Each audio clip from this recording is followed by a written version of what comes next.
রহমানির রহিম। আসসালামু আলাইকুম রহমতুল্লাহি বরকাতুহু। আশা করি সকলেই ভালো আছো সবাই। এই দেখো আমার দেবরের গরু রাত্রিবেলায় এই বাছুরটা হয়েছে মাশাল্লাহ। সেটাই বলতেছি যে মানুষ হলে পরে কত কিছু করা লাগতো, কত আদর যত্ন করা লাগতো, কাপড় চুপড় পরানো লাগতো। দেখেন কি কি আল্লাহ নীলা খেলা যে রাত্রিবেলায় হয়েছে, এখনই হাঁটতেছে, ঘাস খাওয়ার জন্য আসছে। দেখেন আশ্চর্য ঘটনা, আল্লাহর কাছে শুকরিয়া জানাই যে আল্লাহ নীলা খেলা বড় দায়, কারণ আল্লাহ নীলা খেলা কেউ বুঝতে পারে না।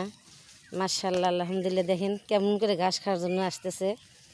দেখেন রাত্রেবেলা হয়েছে, রাত 11টার সময় হয়েছে বাছুরটা।